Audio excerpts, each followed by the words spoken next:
What's going on, everybody, and thanks for clicking on the video. Quickly, before we get into whatever player you clicked on, these are going to be quick 2 to 3 minute breakdowns on whatever player you need for fantasy football. So if you're late into your research and you don't have a million hours to spend, this is the video for you. So stay tuned, click the playlist below for other players' breakdowns.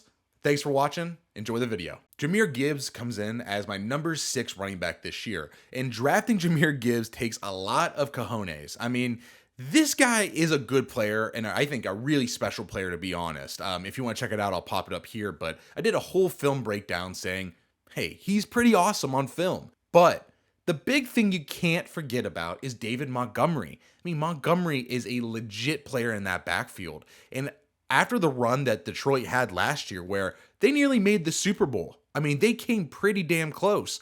Why would they change anything up?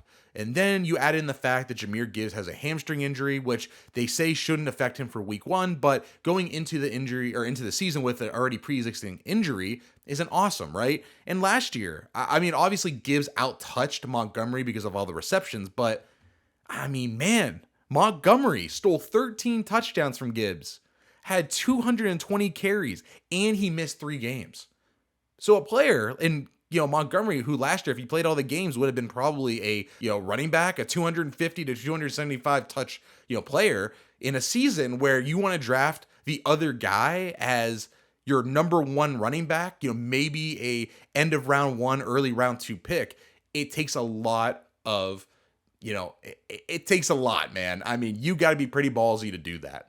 I'm not saying it's the wrong pick. What I'm saying is there's a lot of risk involved, but I think there's a lot of upside too. Maybe Detroit decides, hey, listen, we think Gibbs is way better than Montgomery, and we gave Montgomery way too many touches last year. We want Montgomery to take a backseat, maybe be a 150, carry player instead of the 220 that he was last year. If that's the case and Gibbs can kind of pick up the slack, I think then Gibbs can be easily a top 5 running back. But if it's the same split as last year, while Gibbs had a good season, I worry that taking him at the beginning of your second round could be a little bit more risky when you have guys who are pretty much, more guaranteed to get the full workload on their team, like Travis Etienne, Derrick Henry, Josh Jacobs, Isaiah Pacheco, right? That group, at least you get kind of the promise that they're the lead backs and it's their backfield. They're not really splitting with anyone significant. Gibbs, although very, very, very talented player. And look, I have him ranked as my RB6, so I'm not hating on the guy. I'm just pointing out the possible downside to this. Big pass catching back, but maybe can lose out in the goal line to David Montgomery. So I think that's a question you have to ask yourself. Can I live with Jahmyr Gibbs if he's going to keep losing touches to David Montgomery? Or would I rather just go with someone who might be a little bit safer with Travis Etienne, Josh Jacobs, Derrick Henry, Isaiah Pacheco in terms of workload?